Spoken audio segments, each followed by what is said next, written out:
안녕하세요. 오늘도 주님 안에서 믿음으로 꽉 찬 알곡이 되기 위해 성경 묵상의 시간을 허락하신 하나님께 감사와 영광을 올려드립니다. 4월 13일 월요일 묵상 말씀을 시작하겠습니다. 하나님의 부르심은 언제나 우리의 익숙함을 넘어서는 자리로 이끄십니다. 그 길은 때로 낯설고 불확실하며 인간적인 계산으로 쉽게 결정할 수 없는 선택처럼 보입니다. 그래서 우리는 하나님의 뜻을 알면서도 망설이고 확신보다 두려움을 앞세울 때가 많습니다. 하나님의 부르심 앞에 어떤 태도로 서야 하는지 말씀을 통해 배워봅시다. 오늘의 제목은 가겠나이다입니다. 아브라함이 하나님의 뜻에 순종하여 미지의 땅으로 떠났듯 리브가도 분명한 하나님의 뜻을 따라 지체 없이 아브라함의 종을 따라가겠다고 대답합니다. 오늘 본문 창세기 24장 50절에서 67절까지의 말씀을 함께 듣겠습니다. 라반과 부두엘이 대답하여 이르되 이 일이 여호와께로 말미암았으니 우리는 가부를 말할 수 없노라. 리브가가 당신 앞에 있으니 데리고 가서 여호와의 명령대로 그를 당신의 주인의 아들의 아내가 되게 하라. 아브라함의 종이 그들의 말을 듣고 땅에 엎드려 여호와께 절하고 은금 패물과 의복을 꺼내어 리브가에게 주고 그의 오라버니와 어머니에게도 보물을 주니라. 이에 그들 곧 종과 동행자들이 먹고 마시고 유숙하고 아침에 일어나서 나를 보내어 내 주인에게로 돌아가게 하소서. 리브가의 오라버니와 그의 어머니가 이르되 이 아이로 하여금 며칠 또는 열흘을 우리와 함께 머물게 하라. 그 후에 그가 갈 것이니라. 나를 만류하지 마소서. 여호와께서 내게 형통한 길을 주셨으니 나를 보내어 내 주인에게로 돌아가게 하소서. 우리가 소녀를 불러 그에게 물으리라. 리브가를 불러 그에게 이르되 내가 이 사람과 함께 가려느냐? 가겠나이다. 그들이 그 누이 리브가와 그의 유모와 아브라함의 종과 그 동행자들을 보내며 리브가에게 축복하여 이르되 우리 누이여, 너는 천만인의 어머니가 될지어다. 내 씨로 그 원수의 성문을 얻게 할지어다. 리브가가 일어나 여자 종들과 함께 낙타를 타고 그 사람을 따라가니 그 종이 리브가를 데리고 가니라. 그때 이삭이 브엘라헤로이에서 왔으니 그가 네게브 지역에 거주하였습니다. 이삭이 저물 때 들에 나가 묵상하다가 눈을 들어보매 낙타들이 오는지라. 리브가가 눈을 들어 이삭을 바라보고 낙타에서 내려 종에게 말하되 들에서 배회하다가 우리에게로 마주오는 자가 누구냐? 이는 내 주인이니이다. 리브가가 너울을 가지고 자기의 얼굴을 가리더라.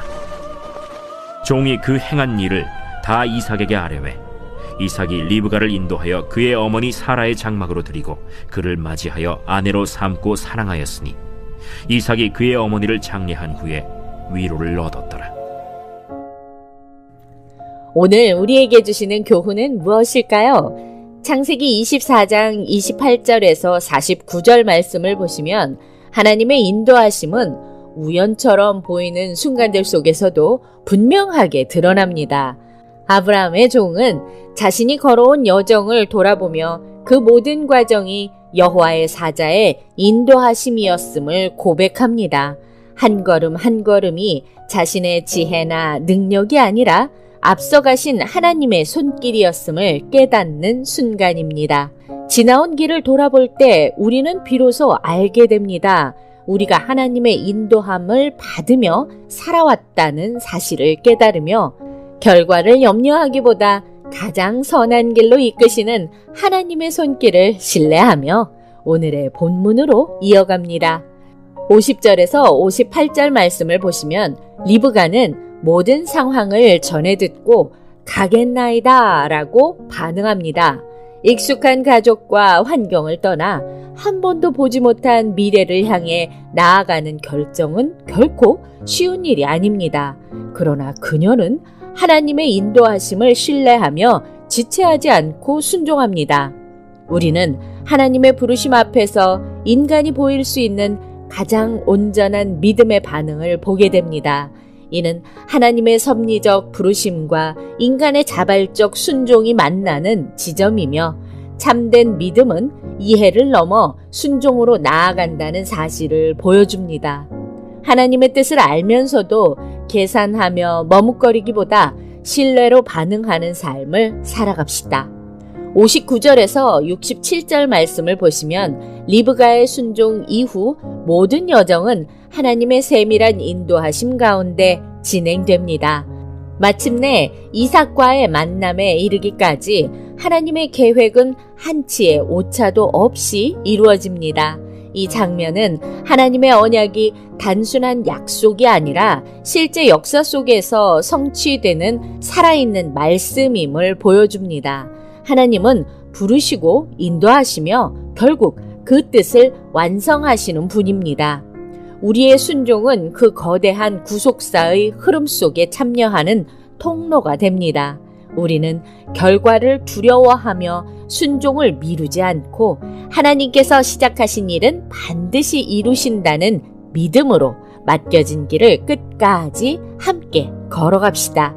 기도하겠습니다. 하나님, 오늘 우리에게 주신 말씀대로 우리의 삶 속에서 하늘의 뜻과 땅의 순종이 조화로운 신앙인의 삶이 되게 하여 주시옵소서. 예수 그리스도의 이름으로 기도드립니다. 아멘. 리브가의 가겠나이다 라는 고백은 하나님을 전적으로 신뢰하는 믿음의 선언입니다. 그 한마디의 순종을 통해 하나님은 그의 뜻을 이루시고 한 사람의 삶을 넘어 그분의 큰 계획을 완성해 가십니다. 우리의 삶에도 같은 부르심이 있습니다. 낯설고 두려운 길일지라도 하나님이 인도하신다는 확신이 있다면 우리는 담대히 나아갈 수 있습니다. 중요한 것은 모든 것을 이해하는 것이 아니라 하나님을 신뢰하는 것이라는 사실을 명심하며 오늘도 광야 같은 세상에서 하나님의 말씀으로 승리합시다. 저는 내일 다시 찾아뵙겠습니다.